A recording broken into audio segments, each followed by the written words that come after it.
Western France. We are continuing our four-part mini-campaign detailing the events of the Battle of Cholet. The year is 1793, the month is September, and Monsieur Delbey has managed to recruit a massive army. Hey, as I go through these cheeky little introductions to kind of set the historical stage, I want to be clear about one thing. When I do this and kind of make fun and poke fun at the Republicans, I'm not poking fun at the French. Oh, au contraire, mon frère. I'm actually poking fun at the people who live in France that claim to be Frenchmen. I have nothing but the utmost respect for the French, particularly those who adhere to the patrimony that was handed down to them. And my feelings on the French Revolution owe a lot more to the fact that the bad guys won, as is all too often the case in this world. But be that as it may, God bless you, Frenchmen. I'm with you in spirit. Our countries both seem to be led by foreign interests and massive impersonal non-governmental entities who do not have the citizens' best interests at heart. But what you're going to do, I tell you what you're going to do. You're going to go ahead and take a look at history and view it through a new lens. And in fact, we're going to look at this Battle of Cholet. The counter-revolutionaries, those loyalists to good King Louis, we've already fought the center column. It was a pretty solid defeat for an outnumbered front line of the Republicans. Over here on the Republican right, they did really well, and they really curb-stomped the right side of the French Royalist line. And now we're going to take a look here at the left. This, by the way, is Wargames, Soldiers, and Strategy. They give me both the... You get to get a copy of this, you know, it's got the orders of battle and all of that. Just go to WSS... Is it Kirwansoe Publishers, WSSmagazine.com. Here, let me look it up real quick. Get your own copy at WSSmagazine.com. And here's the map showing the early part of the day. So we're looking at this corner of the battlefield right here. Hey, look, we have a stream and we got woods instead of just a little ridge. There is a ridge running through here. And as you can see, you've got General Jordi over here and General, who's over there on that side? Saint-Suzanne and Jordi. I've already set up the Republicans in their starting locations. The Republicans have 2 line infantry over here, a unit of grenadiers, 2, and then 1 cannon. That's on that side of the stream. On this side of the stream, here's their commander-in-chief. They've got another set of cannons and 6 line infantry. Going up against them are going to be the Vendeans, who you see up here. And let's take a closer look at those guys, shall we? On your left are the groups led by General Henri de la Rochejacqueline. Is it Roche or Roche? I think it's Rochejacqueline. We've got 1 unit of skirmishers, 3 units of regular infantry, and then 8 units of armed rabble. The rules we're using are, as always, 2x2 Napoleonics by Rod Humble et al. They have no ability to fire their guns. All they can do is attack. They're pole-armed rabble. Here's Monsieur Rochejacqueline himself, and then led by General Charles de Royan over here, we've got 1 unit of skirmishers, 2 units of regular infantry, and 6 armed rabble. Now, this is a campaign game, so whatever losses they take will not be replaced for the final epic confrontation. That carries through with previous 2 battles as well. On the other hand, these guys have reserves. General Haxo, historically, was camped out over here as a reserve, and he was hiding in the tall grasses. And he waited until an opportune moment to hammer away at Rochejacqueline. And because most of Rochejacqueline's forces at that point were inexperienced peasants, they thought a whole new army had come, and it kind of crumbled that whole, what would it be, the right wing of the Royalists. I'm going to go ahead and set these guys up kind of on the edge, and then there's going to be no reinforcements here. Bear in mind, this is kind of the suburbs of Cholet right here. And what did I want to say? Oh, yeah, if we look at this, if we tally up the point costs for a game of 2x2 Napoleonics, what we're looking at is a total of 13 plus 1, 2, 3, 4, 5, 6, 7, 8, 16, 13. So this is a 29-point force right here.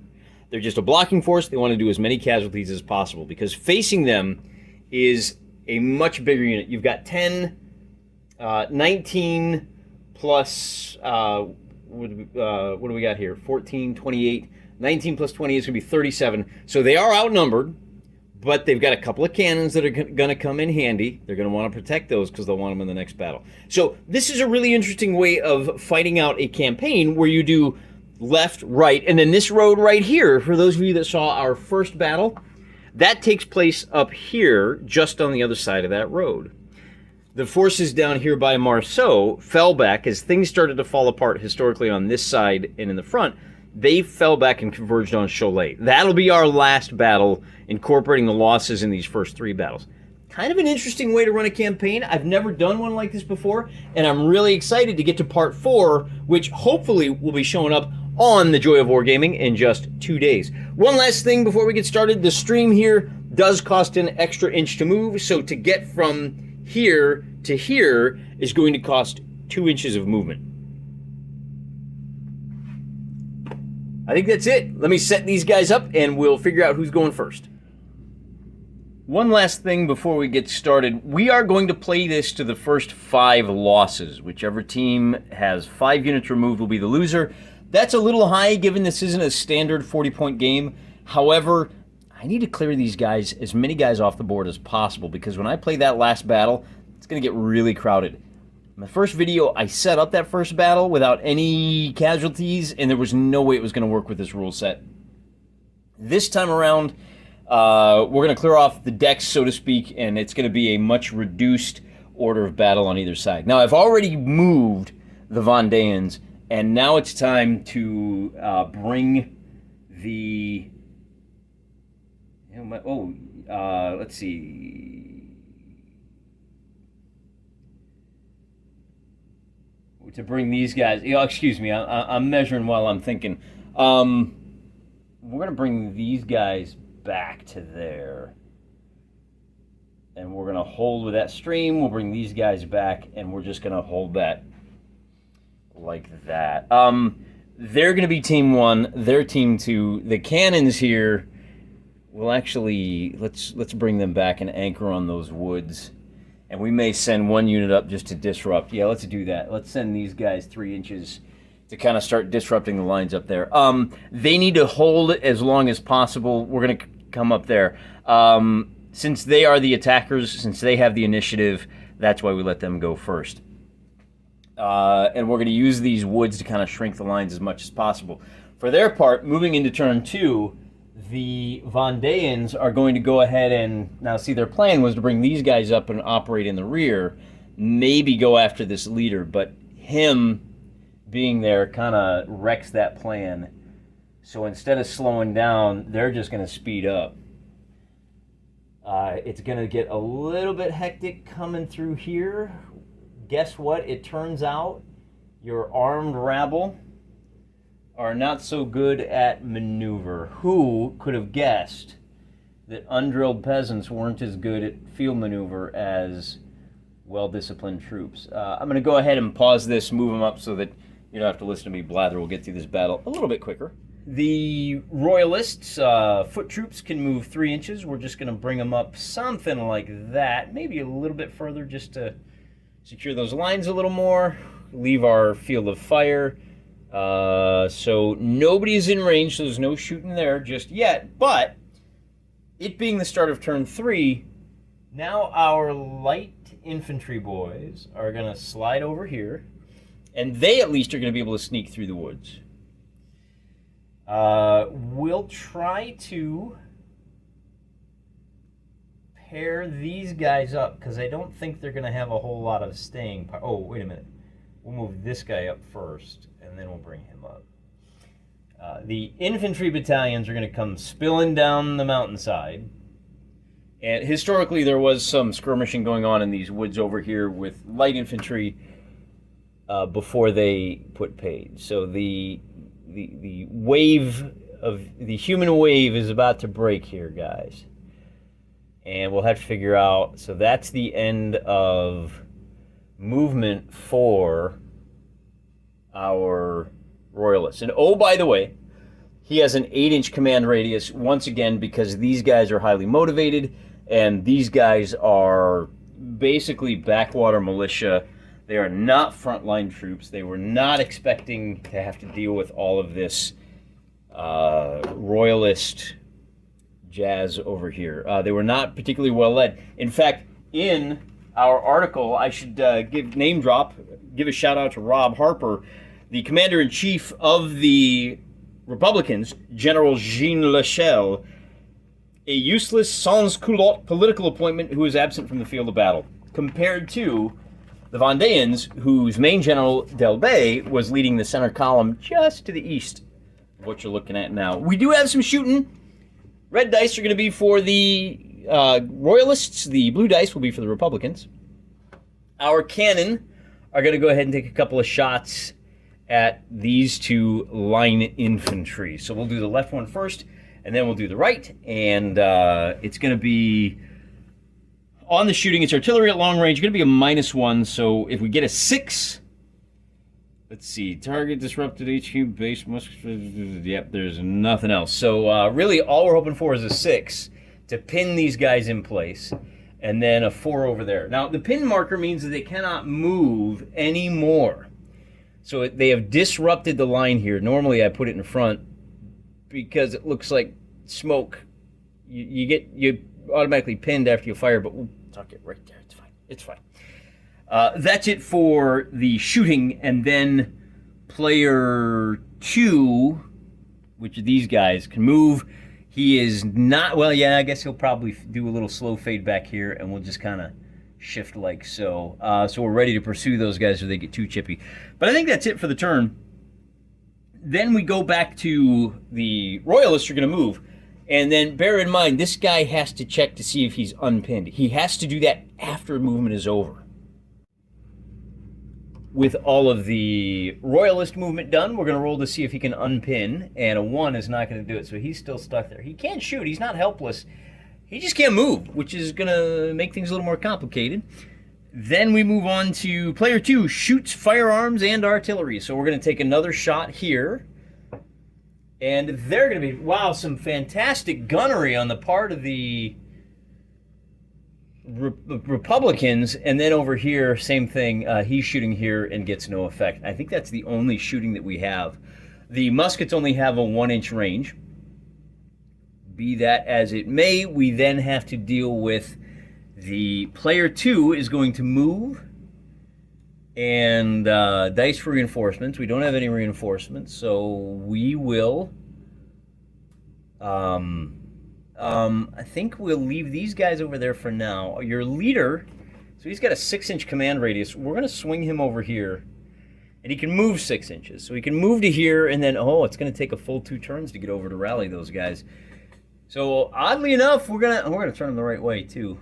He's going to focus on holding this line here. Bear in mind that, you know, from a grand tactical standpoint, they still have a lot more troops over there commanded by Suzanne. So that's why they're not quite so worried about this. They may get some help over there. With that said, oh, you know what we forgot to do on the last section? Is this guy needs to resolve this melee, and that's going to be a straight roll-off.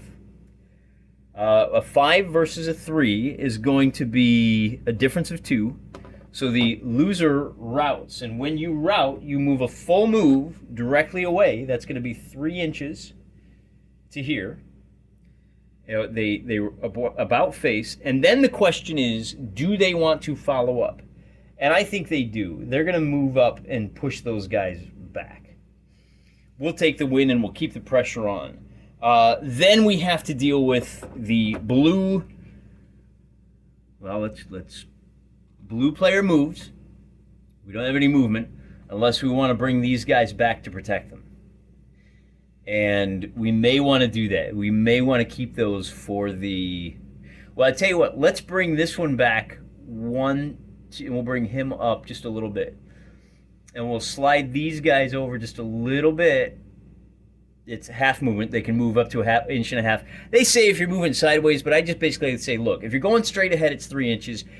Otherwise, it's 1.5 inches in pretty much any direction changing face. That just kind of makes it simpler. So these guys are going to pull back protect themselves. And then I think that's it for their movement. Now let's go ahead and just pull back and anchor that. We'll kind of shift these guys over and brace for impact over there. Then we do player one shoots and does firearms. There's no firearms to be done, but we do have a melee over here. So again, it's going to be a straight die roll, except these guys are disrupted. So now the red die has a +2. And with a difference of 2, that loser is going to rout again and go 6 inches off, 3 inches away, and they remain disrupted. That's going to take them further from the battle. Let's back up so we can see that. Apparently they're headed for the safety of this chateau back here, and I still think we're going to pursue. We get the +2 on that one, and that would be, you know, a fifth of the way towards victory. I think that's it for the melee. Player one moves. We're going to march to contact here, march to contact here. For the 2-on-1, we're going to bring these guys now to here. They're not close enough to actually make contact yet. I'm going to leave them just about a half an inch away just to represent that. These guys are still pinned. These guys can come into contact there. We'll come into contact here. And then let's go ahead. You know, it doesn't make any difference as far as, let's do this. We want to preserve these guys for the next round. So we'll leave them right there. And then over here, we'll do the same thing. We are going to bring this light infantry up to the edge of the woods. And then we'll just, are we 3 inches away? Yeah, we got plenty of movement here.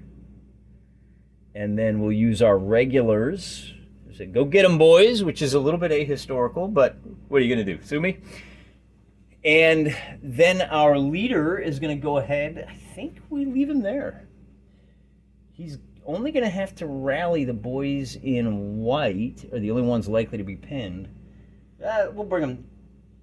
Yeah, well, now we're going to leave them right there. We want to leave at least 3 inches of space in case these guys get pushed back. Then we have to roll for our recovery. And we got to roll to see if they're unpinned. We got to roll to see if they're unpinned. They're not. And we got to see if they're unpinned. They're not. So our regulars aren't looking so hot. Then we might actually bring him over to get a +1 so they recover on a 4-up instead of a 5-up. We have we have 2 sets of fire. We're going to go ahead and shoot with this guy. First fire, that's going to be a +1 at this mob. And a result of 4 is a big fat nothing. He's going to fire now, and they have a near range of 3 inches. So they're actually going to be at, oh, wait a minute. It's, 1 inch. Okay, so they are at regular range. Oh, beyond 3 is -1. Up to 3 inches, so it's up to 1 inches +1. Up to 3 inches is no change. So it's just a straight die roll. And that's not going to do any good. And then, you know, if we slid him out of the way, we could have taken a second shot. But we need him close enough. He's just close enough to rally these guys. So what are we doing now? Any other shooting? There's no other shooting to do. Okay, that means we're moving on to melee. And here we've got some, I want to start on that end, actually. Because we got a whole bunch of just straight, even fights. We're going to start here. Who rolls high? It's going to be a tie, so we roll again. Winning by 4 is going to be loser destroyed. You have to follow up. So they're gone. They race up 3 inches. They hang tight. Next one. Even Stevens, that's going to be nothing. Evens again. Oh, it's a pitch. Oh, 3 ties in a row. These guys are serious. And finally, the Republicans get their first win by 2. Loser routes with an optional follow-up. So they're going to turn around and they're going to move 3 inches away. Oh, you know what I forgot? If you lose on a 1 or a 2, you're destroyed. So they are not destroyed. Are they destroyed? Yes, they are. They are just straight up gone. So the score is now tied at 1-1. We're going to make this our graveyard up here to help us remember that the score is now 1 unit to 1 unit. Optional follow-up, they are going to... They're going to do it, and they're going to fight to the death. A result of 1 is loser routes, so they're going to turn around. Oh, they're actually at -1. So that means they're going to route... Oh, wait a minute. A difference of 2. Yep, still. And they're disrupted.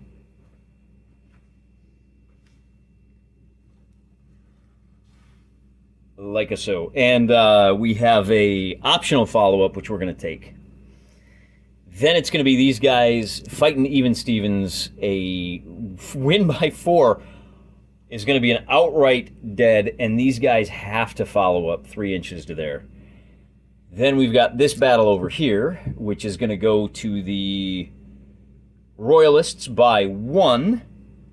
Loser routes with an optional follow-up. So we'll turn him around. 1, 2, 3. He is disrupted, and on a 1 or a 2, he's dead. These outright eliminated. And they are going to, so kind of an ahistorical result here. We've got another fight right here. And we get a victory for the Royalists. They are now disrupted. And we're going to hold our position. Here we've got a straight fight. The Vendee wins by 2. That's going to be a route to here. You can move through people, but through your allies, that also means with the optional follow-up, heck yeah, we're following up right into the general. And we can... You know what? I think I've been doing this wrong. I don't think you do the second fight. Oh, they rout. On a 1 or a 2, they're destroyed. They're not. It pushes back the cannon. The cavalry are the only ones who can do subsequent follow-up attacks. So they're locked in melee until the next turn. We do have one more fight over here, and we're going to have a... this gets a little complicated. We have a fight, an attacker, and subsequent melee. So what we have is a straight fight. Enemy in melee with more than 1 unit, +1 per extra unit. Okay, so these guys are going to be at +1 because they got some help. So that becomes a 4. A difference of 3 is the loser destroyed with an optional follow-up, which... do we take that? I don't think we do. I don't think we do, because we're in good shape to swing around this way. And remember, this is still their movement. That's it. So that's the end of their movement. Now it is the turn for the Royalists to move and dice for reinforcements. These guys are really isolated, aren't they? And it's almost their turn to attack. Boy, they don't have a whole lot of guys. Tell you what, we're gonna go ahead and move these guys 2 inches back. We got to get them out of there. We're gonna bring these guys 2 inches back. Maybe we can recover those guys. And likewise, I think we go ahead and we're going to do a little retrograde motion here. We have this guy trying to recover. He does not. This guy trying to recover on a 5 or a 6. Oh, you know, he has a +1 to recover. I don't think that makes a difference. 5 or 6, he does not. And we have one other guy who might be able to recover and does not. They're too far away. So, man, if they lose one more unit, they're doomed. Player 1 gets to shoot. I don't think player 1 has anybody capable of shooting, though. Anybody near enough to shoot. Maybe these guys? Nope, a little bit. No, that's their allies. Why would they shoot at them anyway? So then we do more meleeing. We've got a melee down here in which the red dice are going to be at +2. And that +2 is the loser routes with an optional follow-up. Man, we're just going to chase them all the way. They're going to have to avoid that town. You can't enter into the chateau if you are disrupted. And I'm just going to go ahead and spin them this way because they're trying to run back to Cholet. Also, they stay on camera, which is nice. We have another melee here. This is going to be at +3 for the red die, trying to take him out. It's going to be a 7 versus a 5. Oh, I'm sorry.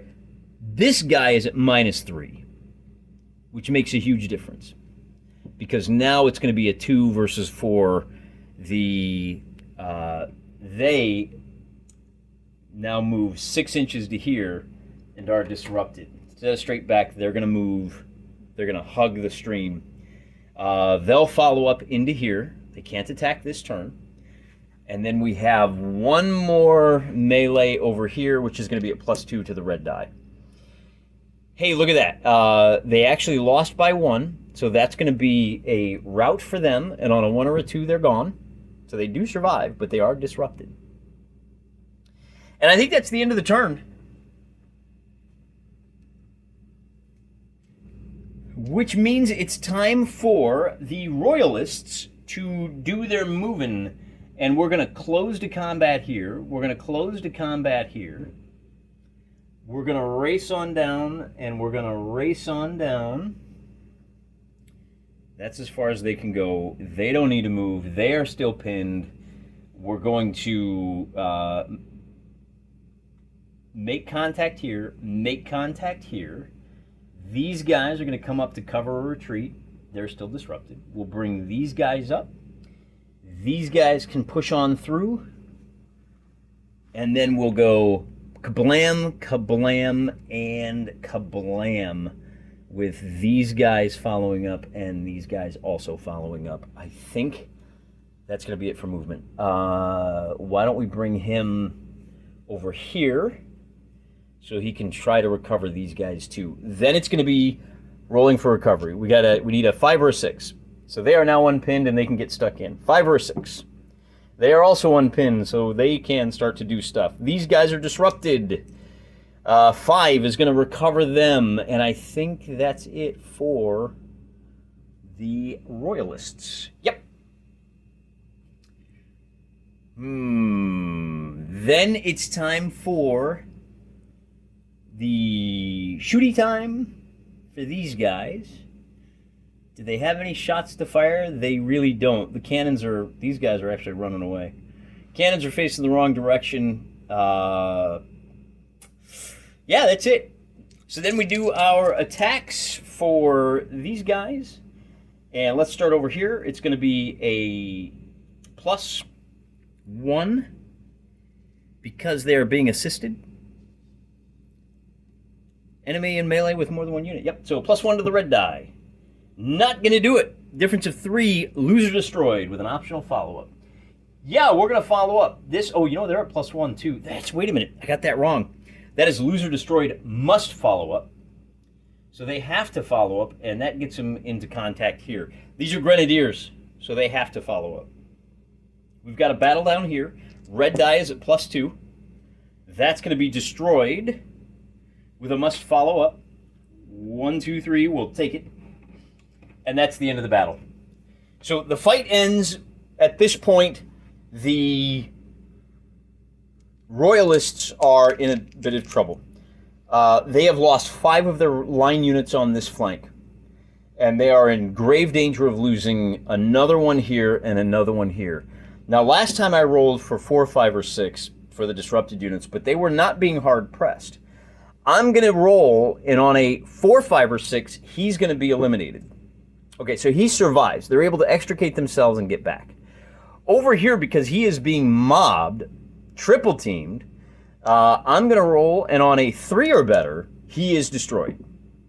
So he is destroyed. And I think that's a pretty fair way to handle and adjudicate this. So, pretty stunning defeat on this side. Very historically accurate, except if we really wanted to have some fun, we could bring on the Haxo contingent right now to drive off these guys. Now, General Haxo of course, is a general on the side of the Republicans. And he has a total of 4 battalions of infantry. So we could bring in 4 more stands over here. Basically, he would appear over here to drive off and do some more blamage. But I don't know how that would work within the context of the 2x2 Napoleonics. So we're just going to save those guys. And those reserves are going to replace these dead guys up here. For their part, this side of the battlefield, the left flank of the Vendeans is in great shape because they only lost 2 of their rabble. They still have 14 of these guys. 14 of these mobs itching, raring, and ready to go. See what they look like? These are actually British troops, but I don't have enough of the French. These are actual French units. I wonder if you can see. I put a nice Frenchy flag on that one. Little gold fleur-de-lis. Probably not going to show up here on camera. You can kind of see that yellow dot. And some of them, I want to say, I just did fleur-de-lis on some of them. And then, of course, these guys are actually Austrians who have all kinds of goofy stuff. And I put foot down just to remind me the difference between foot and heavy foot. There you go. That's what they look like. I'm going to record these losses, set up a new battle, and we'll have to figure out whether we're going to play at 1-to-1. One stand, in this case, was 1 battalion of troops. But I think for the big battle, I may cut it all in half and say 2 battalions is, what do we call it, a brigade? So when we switch to this map, the casualties will all be kind of cut in half too, but at least that'll cut down on the kind of traffic jam. We want this to look like a Warhammer 40K parking lot. You know what I'm talking about? You know what I'm saying. Look for that video in a couple of days. In the meantime, I'm praying for you.